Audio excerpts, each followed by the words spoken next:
Gaafaan kampanii Ardi Najjaashi kana banuuf deemu namoota hedduutu naan jee obsaa hin dandeessu. Kampaniin jechuun waan guddaa barbaachisaa sii olii humna keetii olii firraa dhiisii waan akkanaa hin dandeessu naan jedhan dhaga'uun dideen. Dhaga'uun didee itti deemee bakka kana ga'e jechuudha. Dubbii raachaa tokko ni beektanii? Raachi takka raachoonni biroo hin dandeessu dhaaphu jaaniin dhaga'uu diddee deemtee. Salaamu alaikum daawwattoota keenya kabajamoo akkam jirtu nagaa keessanii fayyaadha. Ana obboleessa keessan obsaa Tiknoo gorsa gabaabaa sekondii 30 caalle tokko keessatti waan guddaa tokko isinii dhaamuu barbaada. Jireenya keessan keessatti milkaa'uu yoo barbaadan bakka guddaa yoo ga'uu barbaadan sagalee sammuu teessaniitii fi sagalee onnee teessanii dhageeffachuu qabdan. Kana jechuun sammuu teessanii fi onnee teessan deemuu qabdanii jechuuki. Ajaja sammuu teessaniitii fi ajaja onnee teessaniitiin deemuu qabdan. Milkaa'ina guddaa bakka guddaa gahuudhaaf waan godhuu qabdan isinitti himeetiin jira. Waan godhuu hin qabne namni yoo isin hin jee hin dandeessan.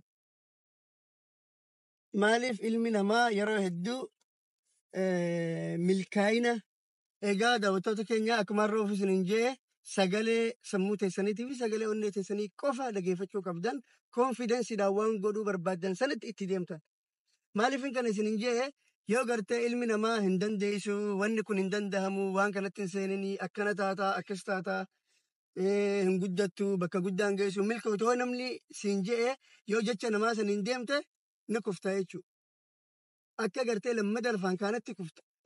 Sodaatu si keessatti uumamu. Wanni isin hin jeef konfidensiidhaan murannoon kutannoon waan gartee sammuun teessan itti isin ajajjetti deemaa wanni isin hin jeef ilmi namaa guddina kee hin barbaadu.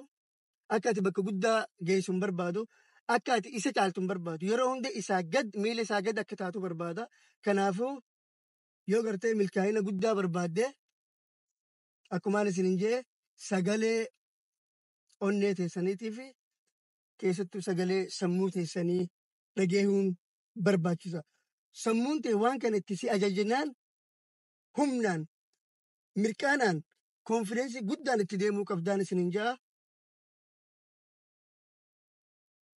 Gaafaan kampanii Ardi Najjaashi kana banuuf deemu namoota hedduutu naan jee obsaa hin dandeessu.